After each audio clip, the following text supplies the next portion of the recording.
So, you know, your average Turk, your average Brazilian, say in London, may not realise, because their experience of those countries is perhaps a little bit behind.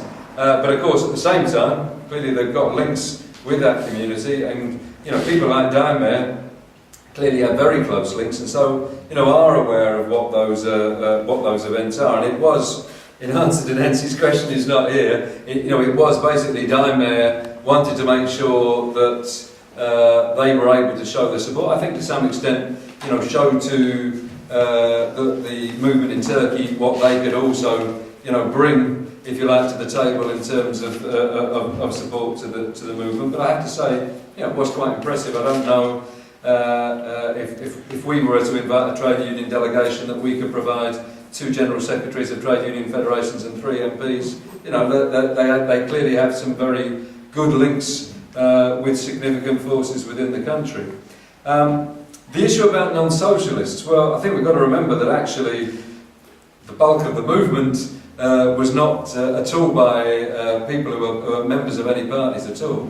Obviously you've got the non-socialists in the sense of the people who are still backing Erdogan, which was mentioned at the very beginning. But again, I think we've got to remember that some of those people at the rallies were not willing Erdogan supporters. If you happen to live in an outer suburb of Istanbul where the AKP were in charge of the council, I had one person who told me that therefore, because he'd had to sign up for local services with his mobile phone number, that everybody had a text message telling them where the bus was going to be leaving from to take them to the rally, and no doubt in some areas it'd be quite frowned upon if you didn't go on that bus to that rally. So, you know, it's a very repressive regime. Don't think that everybody is fantastically behind Erdogan, but nevertheless, clearly an element is, and playing on some of those tensions of the past. But most of the people actually involved in the protest, the youth and the workers, I don't think are members of any party.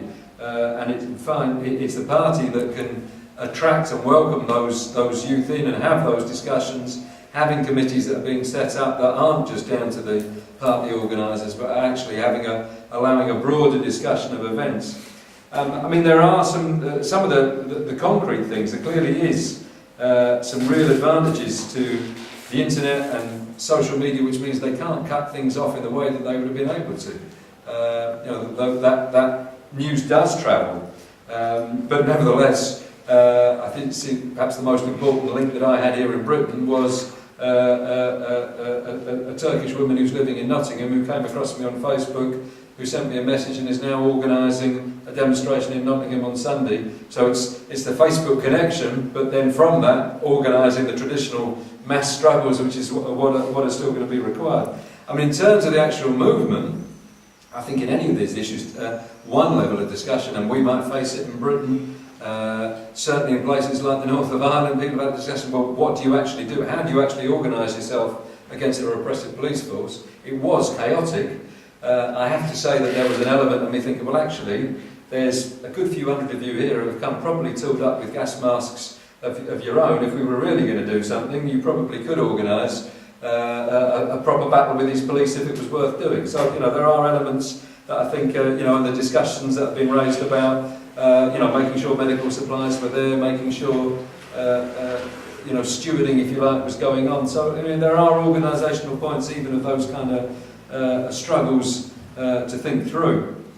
Which, just to briefly say on the night itself, I mean, just to make the point that was mentioned about that long history of repression, the concert, and it's a well-known singer, left-wing singer who was leading that concert. It was to commemorate the uprising which happened on the same dates back in 1970, where hundreds of thousands of workers had risen up against that particular regime, and again, obviously, been repressed. There's a whole history of military coups and repression of the movement.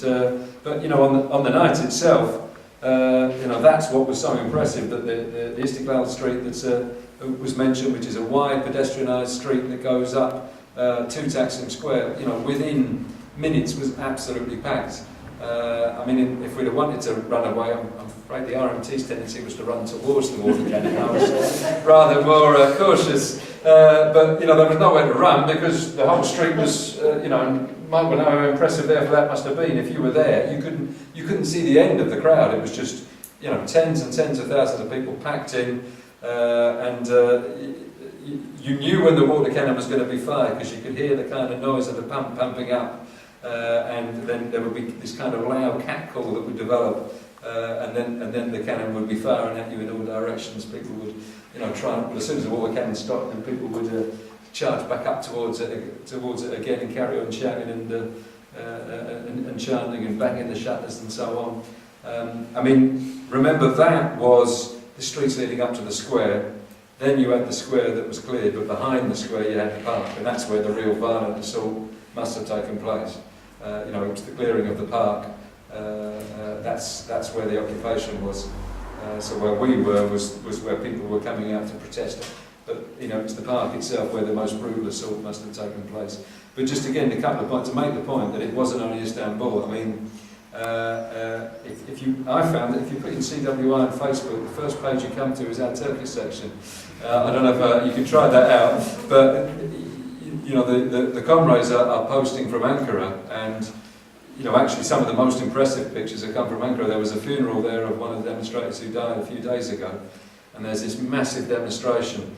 It looks more like Lewisham, but a bit hotter. In other words, it's not the nice buildings of Istanbul, it's just some grotty council estates, you know, with tens and tens of thousands of workers, you know, marching. And you know, you've got to remember again that that's happening all around in the suburbs of Istanbul and so on. But the final point I wanted to make was to make the point about 1905, because of course it wasn't only you know, a first attempt for the movement to see with those democratic illusions that it had then in Russia, but it was also Trotsky in particular developing the ideas that needed to go with that, developing the ideas of permanent revolution, the fact that you can't rely on, in that case, the Russian bourgeois, in this case, the Turkish ruling class, to somehow fight for the democratic rights of Turkish people when they are so much more frightened of their own workers than they are of any attacks on bourgeois democratic rights. And you know, that is a problem because, as has been said, most of, in fact, effectively all of the left's traditions in Turkey comes from a communist party, what we would describe as Stalinist past, and you know, there are a lot of illusions that, and that's going to have to be learnt in struggle, and you know, that needs to be learnt. The development of the trade union movement, the development of strike movements. But above all, the development of a mass party. The HKP clearly has got roots. It's clearly, you know, a coalition that I think can grow. But you know, it's injecting it into that a political program and a method, our method, and the particular, you know, the idea of a transitional program of specific demands that we're putting in our material, but as I struggled over the whole weekend to find out beyond the very general demands, and at least those kinds of methods that we've got, that you know, even in our small numbers, if we can help to inject into the movement, then you know, I hope that you know, the next time that we're reporting from Turkey, it's not about a movement that's been defeated, but about a movement that's had a victory.